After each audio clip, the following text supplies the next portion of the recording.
श्रीराम समर्थ. समर्थांनी एक सुंदर असा बोध आपल्यासाठी प्राप्त करून दिलेला आहे. नम्रता हाच ज्ञानाचा आरंभ. समर्थ म्हणाले, आपल्याला मनुष्य देह हा प्राप्त झालेला आहे. आपली वागणूक, आपला स्वभाव हा नम्रतापूर्वक असला पाहिजे. आपल्याला सुद्धा ज्ञान प्राप्त करून दिलेले आहे. ज्ञान म्हणजे काय, अज्ञान म्हणजे काय, ज्ञानाची सुरुवात, ज्ञानाचा आरंभ आणि अज्ञानाचा शेवट. ज्याप्रमाणे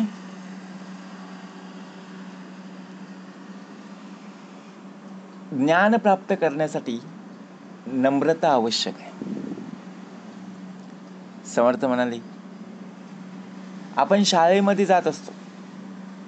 शाळेमध्ये शालेय ज्ञान आपण प्राप्त करून घेत असतो. तिथे सुद्धा आपण डिसिप्लिन, शिस्त आपल्याला लागू पडते आणि त्या शिस्तीमध्ये आपल्याला राहावं लागतं. शालेय शिक्षण घेतल्यानंतर जे ज्ञान प्राप्त होतं तिथे सुद्धा बघा, आपण नम्रतापूर्वक राहणं गरजेचं आहे. कारण गुरुजी वर्गात आले की अंतरी त्यांना वंदन करायला हवं, त्यांची आज्ञा व निष्ठापूर्वक पालन करायला हवी, तरच विद्या प्राप्त होईल.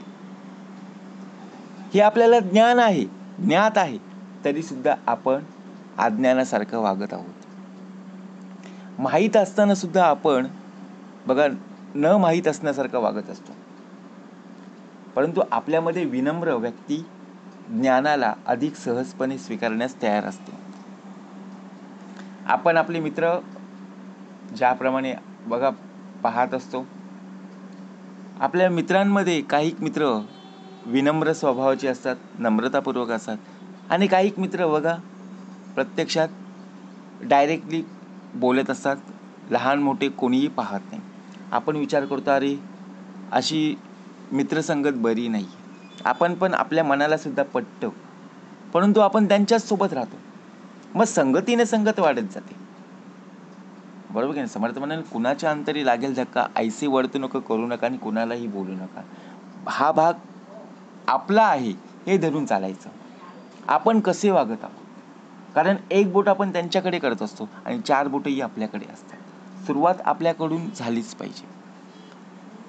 समोरची व्यक्ती कशी वागत आहे हे पाहण्यापेक्षा आपण कसे वागत आहोत, बरोबर की नाही? जर समोरची व्यक्ती रागावलेली आहे आणि आपण जर रागावलो तर भांडण शांत होईल का? नाही होणार. एकाने कोणीतरी नम्रतापूर्वक बघा प्रत्यक्षपणे भाग घेतलाच पाहिजे. जर समोरची व्यक्ती रागावते, मग आपण शांत डोक्याने जर राहिलो तर ती व्यक्ती थांबून जाईल की नाही? आणि जर आपण समोरची व्यक्ती बोलत आहे आणि आपण सुद्धा बोलत आहोत, मग शब्दाला शब्द लागतो. मग भांड्याला भांडा लागल्यावर काय भांडं थांबणार आहे? भांडण चालूच राहील.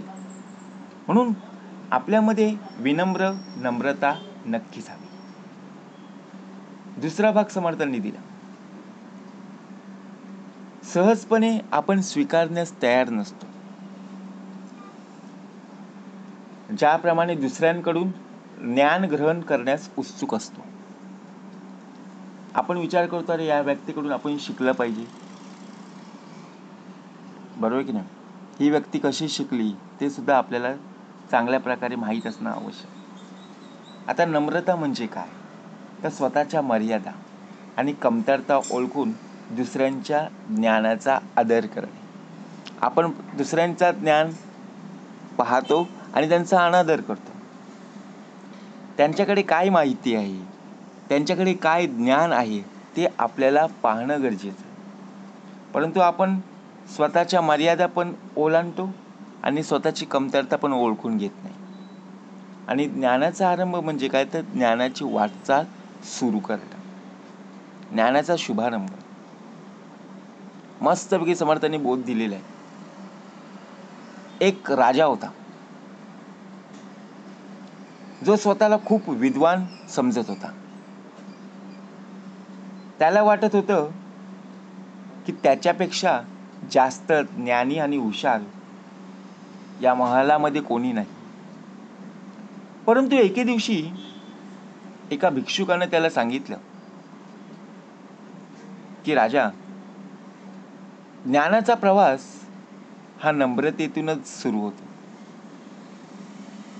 राजाला हे ऐकून राग आला, पण त्याने त्या भिक्षुकाची गोष्ट गांभीर्याने घेतलीच नाही. राजाला वाटलं, अरे ही व्यक्ती काल आली, आज आली, बोलून गेली, परंतु असे शब्द का बोलून गेली? त्याने त्या शब्दांचा विचार केला नाही. भिक्षुकाने पुढे सांगितलं, जेव्हा तुम्ही दुसऱ्यांकडून शिकण्यास तयार असाल तेव्हाच तुम्हाला खरं ज्ञान प्राप्त होईल. आता राजाला वाटलं, मी दुसऱ्यांकडून काय शिकणार? मी सर्वांचा राजा आहे. मी दुसऱ्यांकडून शिकायला गेलो तर मी कमी पडेल. कारण प्रत्यक्षात आपण स्वतःला बघा कमी समजत नाही. आपण दुसऱ्यांकडून शिकण्यास तयार होत नसतो. दुसऱ्यांकडून शिकायला गेलो की आपण कमी पडतो. परंतु तसंच राजाने बघा प्रत्यक्षपणे ऐकून स्वतःच्या चुका ओळखून शक्य होईल तेवढं राजा शांत झाला आणि या गुरुकडून ज्ञान प्राप्त करण्याचा निर्णय घेतला. शेवटी राजाला वाटलं, मी सर्वांचं ऐकून मीच कमी होईन आणि मलाच कमी लेखतील.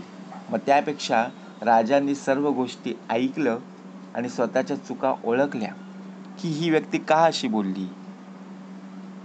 आणि त्या राजाने एका गुरुकडे जाऊन ज्ञान प्राप्त करण्याचा निर्णय घेतला. म्हणजे ज्ञानाचा प्रवास हा नम्रतेतूनच सुरू होतो. मग राजा रागावला का त्या व्यक्तीवर? नाही रागावला. राजाने विचार केला की ही व्यक्ती महलात येऊन मला काहीतरी सांगून गेली, परंतु जोपर्यंत आपण विनम्र राहून दुसऱ्यांकडून शिकण्यास तयार होत नाही ना, तोपर्यंत आपल्याला खरं ज्ञान प्राप्त होणार नाही. आता खरं ज्ञान प्राप्त करून घ्यायचं आहे, बरोबर की नाही? सहजासहजी आपण जर पाहायला गेलो तर प्रत्यक्ष ज्ञानाची सुरुवात आणि ज्ञानाचा आरंभ ज्याप्रमाणे सर्वजण ज्ञान द्यायला बसलेले आहेत, परंतु आपल्यामधला जो अज्ञान आहे तो कोणी बाहेर काढत नाही. आपण कुठे चुकलेलो आहोत, कुठे बरोबर आहोत याचा विचार आपण करत नाही, बरोबर की नाही? म्हणून प्रत्यक्षात आपल्यामध्ये नम्रता असली पाहिजे. कोणी काय बोललं तरी आपल्यामध्ये नम्रता असणं गरजेचं आहे. आणि नम्रता जर नसेल तर शेवटी काहीच होणार नाही. कारण किती आपल्याला कोणी बोललं लगेच राग येतो. राग येता कामा नये. समजून घेणं गरजेचं आहे. कारण आपल्या कार्यामध्ये आपण जी सुरुवात केलेली आहे त्या कार्यामध्ये अनेक अडचणी येतील. आपण ज्ञानी आहोत तरी सुद्धा त्या कार्यामध्ये अनेक अडचणी येतील, त्रास होईल. मग आपण ते काम सोडून देणार का? नाही देणार. ते काम आपण पूर्ण करणारच.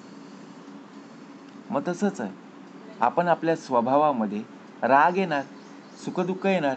मग आपण आयुष्याला कंटाळायचं का? नाहीये. आयुष्य आपल्याला जगायचंच आहे. जेवढं आपल्याला आयुष्य प्राप्त झालेलं आहे त्या आयुष्यामध्ये जीवन जगत असताना नम्रतापूर्वक आपला स्वभाव आणि सर्वात महत्त्वाचं म्हणजे नम्रता हाच ज्ञानाचा आरंभ आहे, या दृष्टीने आपल्या स्वभावामध्ये बदल झाला पाहिजे. मग आपण विचार करतो, अरे आपण लोकांकडेच पाहत असतो, लोक आपल्याला बोलत असतात, लोक कशीही वागत असतात, परंतु आपण आपल्यामध्ये बदल करणं गरजेचं आहे. आणि आपण ज्यावेळी बदलू ना त्यावेळी निश्चितच आपल्याला संपूर्ण जग, संपूर्ण दुनिया ही बदललेली पाहायला मिळेल. म्हणून सुरुवात जी आहे ती आपल्यापासूनच व्हायला हवी. म्हणून नम्रता हाच ज्ञानाचा आरंभ आहे. जय जय रघुवीर समर्थ.